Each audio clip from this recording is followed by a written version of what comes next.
Hello दोस्तों, welcome to Shashank Vishwakarma academy. तो दोस्तों देखिए, वैसे तो बहुत सारी वीडियोस हो चुकी हैं और बहुत सारे क्वेश्चंस भी हम लोग सॉल्व कर चुके हैं। तो जिनको जो भी नए हैं इस चैनल, सबसे पहले तो सब्सक्राइब कर लिए चैनल को। और देखिए, मैं आपको पहले पूरा पूरा बता दूं, फिर इसके बाद आगे का स्टार्ट करते हैं। टोटल हम लोग को 170 100 क्वेश्चंस को सॉल्व करना है। वैसे 48 टोटल है वैसे देखा जाए तो, ठीक है। इस पे से हम लोग अप्रॉक्स 1100 प्लस क्वेश्चंस को कर चुके हैं। जिन्होंने नहीं देखी है वीडियो, वो जाके अपना देख लें। पूरी प्लेलिस्ट आपकी paper first, second, third, fourth की डिस्क्रिप्शन बॉक्स में है, ठीक है। जिनको भी जो सब्जेक्ट देखना है वो देख लें, ठीक। चलिए अब स्टार्ट करते हैं अपने क्वेश्चंस को। और इस वीडियो में हम लोग लिए हैं काफी इंपॉर्टेंट क्वेश्चंस को। और देखिए, पहला क्वेश्चन ही इस पे दिया गया है कि योग के प्रारंभ करने का जिक्र निम्न में से किस ग्रंथ में है? हिरण संहिता, योग सूत्र, श्री भगवद गीता या फिर इनमें से कोई नहीं। तो इसका आंसर हो जाएगा ए सी ऑप्शन, श्रीमद् भगवद गीता, ठीक है। फिर है क्वेश्चन नंबर 306। गीता के कौन कौन से श्लोक में युग उत्पत्ति क्रम बताया गया है? 2/1, 1/2 या 3/4 और 1-2-3 या फिर 4/1-2-3। तो इसका आंसर हो जाएगा डी ऑप्शन, 4/1, 2 और 3। फिर है क्वेश्चन नंबर 307। सृष्टि के प्रारंभ में भगवान ने योग का उपदेश किसको दिया? मनु को, अर्जुन को, महर्षि पतंजलि को या फिर सूर्य को? तो सृष्टि के प्रारंभ में भगवान ने योग का उपदेश जो दिया था वो सूर्य को दिया था। फिर है योग सूत्र की रचना किसने की है? महर्षि पतंजलि, वेदव्यास ने या फिर स्वात्माराम या फिर इनमें से कोई नहीं। तो इसका आंसर हो जाएगा ए ऑप्शन से, महर्षि पतंजलि जी ने करी है। फिर इसके बाद है क्वेश्चन नंबर 309।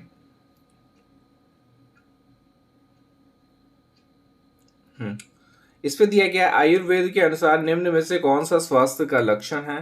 पित्त, वात, कफ, रूफी, त्रिदोषी में समानता या फिर अग्नियों में समानता या फिर धातु की समयावस्था तथा शरीर से मल निष्कासन एवं से मन, इंद्रियों और आत्मा की प्रसन्नता या फिर इनमें से कोई नहीं।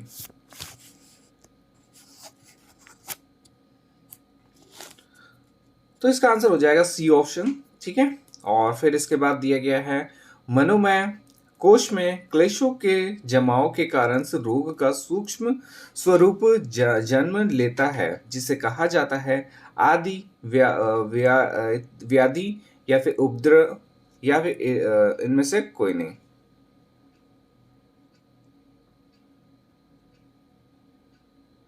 तो इसका आंसर हो जाएगा ए ऑप्शन, आदि। फिर है निम्न में से कौन सी सामाजिक स्वास्थ्य की विशेषता है?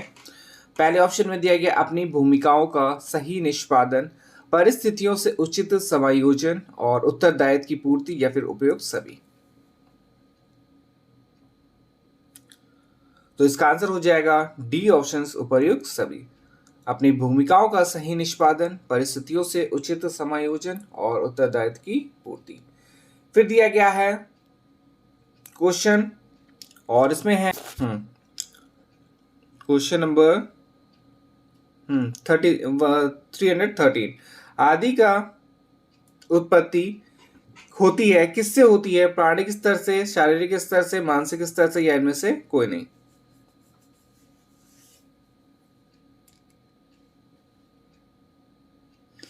तो इसका आंसर हो जाएगा सी ऑप्शन, मानसिक स्तर से। फिर है 313। आदि का अनन्वय कोश या स्थूल शारीरिक स्तर पर बीमारी के रूप में प्रकट होने को कहा जाता है? व्याधि, समाधि या फिर समाधान या इनमें से कोई नहीं। तो इसका आंसर हो जाएगा ए ऑप्शन से, व्याधि। फिर क्वेश्चन नंबर 314, और इसमें निम्नलिखित में से सामाजिक स्वास्थ्य की विशेषता कौन सी है? तो इस पे बताना है। ऑप्शन दिया गया अपनी भूमिकाओं का सही निष्पादन, परिस्थितियों के उचित समायोजन, उत्तरदायित्व की पूर्ति और या फिर इनमें से सभी। तो इसका आंसर हो जाएगा डी ऑप्शंस, उपर्युक्त सभी अपनी भूमिकाओं का सही निष्पादन भी है। बी ऑप्शन परिस्थितियों के उचित समायोजन भी है, उत्तरदायित्व की पूर्ति भी है। फिर क्वेश्चन दिया गया है सामान्य व्याधि उत्पत्ति होती है वातावरण के साथ अंतःक्रिया में असंतुलन के लक्षण, पूर्व जन्म से, संस्कार के कारण, या फिर दुर्घटना के कारण, या फिर इनमें से कोई नहीं। तो इसका आंसर हो जाएगा ए ऑप्शन, वातावरण के साथ अंतःक्रिया में असंतुलन के लक्षण। फिर योग के अनुसार रोगों उत्पत्ति के मूल कारण है क्लेशों का मनोमय स्तर में जमाव, चित्त विशेष, और कामाशय का या वासना, या फिर उपयोग सभी। चित्त विक्षेप छेप, और इसका जो आंसर है वो है द उपयुक्त सभी हो जाएगा। ए बी सी तीनों आंसर इसके सही है। फिर है सत्व गुण निम्न में से किसका प्रतीक है? असमानता का, अंधकार का, ज्ञान का, या फिर क्रियाशीलता का। तो जो सत्व गुण है वो है ज्ञान का प्रतीक। क्वेश्चन नंबर 317 का आंसर सी सही हो जाएगा। और क्वेश्चन दिया गया 318, सभी प्रकार के दुखात्मक अनुभूतियां एवं मानसिक विचलनता में से कौन से गुण के कारण उत्पन्न होती है? रजोगुण, सत्व गुण, तमोगुण, या फिर उपयोग सभी। तो इसका आंसर हो जाएगा ए ऑप्शन, रजोगुण। फिर है निम्न में से कौन से सत्वगुणी व्यक्ति के लक्षण हैं? धार्मिक, दानी, कृतज्ञ, या फिर धौर, स्थिर, गंभीर, दयालु, या फिर परोपकारी, सदाचारी, पवित्रता से युक्त, साहसी एवं कुशल, या फिर उपयोग सभी। तो इसका आंसर हो जाएगा डी ऑप्शन, उपयुक्त सभी। ठीक है, तो ए बी सी तीनों ऑप्शन के सही है। फिर क्वेश्चन नंबर 320, और इसमें दिया गया है किस वेद में योग के बारे में उल्लेख मिलता है? अथर्ववेद, ऋग्वेद, सामवेद, या फिर यजुर्वेद। तो इसका आंसर हो जाएगा ऋग्वेद। ठीक है, भारत में अंतर्राष्ट्रीय योग का उत्सव किस मंत्रालय द्वारा आयोजित किया जाता है? आयुष मंत्रालय, नागर विमानन मंत्रालय, संचार मंत्रालय, मानव संसाधन एवं विकास मंत्रालय। तो इसका आंसर हो जाएगा ए ऑप्शन, आयुष मंत्रालय। फिर क्वेश्चन नंबर 322, योग शब्द की उत्पत्ति किस भाषा से हुई है? हिंदी, संस्कृत, फारसी, या फिर तुर्की। तो योग शब्द की जो उत्पत्ति हुई है वो संस्कृत भाषा से हुई है।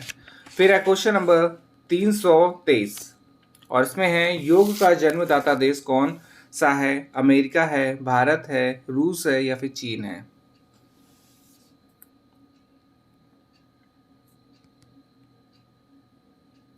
तो इसका आंसर हो जाएगा बी ऑप्शन, भारत है।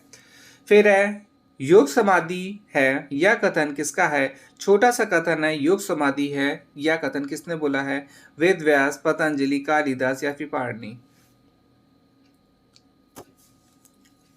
और इसका आंसर हो जाएगा ये वेद व्यास। ठीक है, फिर है क्वेश्चन नंबर 325, और इसमें दिया गया योग दिवस का लोगो किसका प्रतीक है? एकाग्रता का, इंद्रियों को एकाग्रचित करने का, या फिर मानव के प्रति सद्भावना का और शक्ति, और या फिर लास्ट में इनमें से कोई नहीं।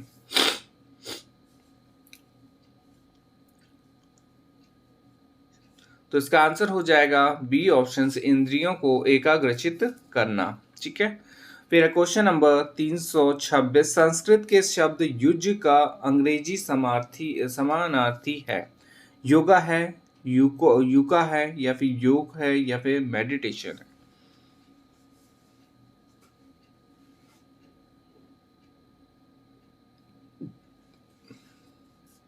तो इसका आंसर हो जाएगा सी ऑप्शन, योग। फिर है क्वेश्चन नंबर 227, और इसमें दिया गया है हाँ, योगः चित्रवृत्ति निरोधा किसने कहा? पतंजलि ने, रामदेव ने, गौतम ने या फिर कपिल ने? तो इसका आंसर हो जाएगा ए ऑप्शन से, पतंजलि ने कहा है। और फिर योग का मुख्य उद्देश्य है शारीरिक विकास, चरित्र का विकास या फिर आध्यात्मिक विकास या फिर सर्वांगीण विकास? तो इसका आंसर हो जाएगा सर्वांगीण विकास।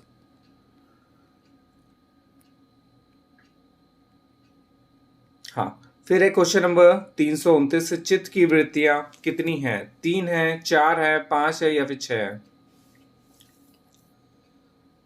तो इसका आंसर हो जाएगा सी ऑप्शन, 5 है। और फिर लास्ट क्वेश्चन है इस वीडियो का, कौन सा अभ्यास योग का आंतरिक अभ्यास नहीं है? धारणा, प्राणायाम, ध्यान या फिर समाधि? तो इसका आंसर हो जाएगा बी ऑप्शन, प्राणायाम। ठीक है, तो ये देखिए हम लोग का अब टोटल कंप्लीट हो गया है 1 से लेके 330 तक की क्वेश्चंस को। ठीक है, और ओवरऑल अब हम लोग के 1500 मतलब कि 150 क्वेश्चंस ऑलमोस्ट बचे हैं इस पे। ठीक है, तो ये भी इस वीक कंप्लीट हो जाएगा और नेक्स्ट वीक से हम लोग स्टार्ट करेंगे नई बुक सीरीज। ठीक है, चलिए मिलते हैं नेक्स्ट वीडियो में। धन्यवाद।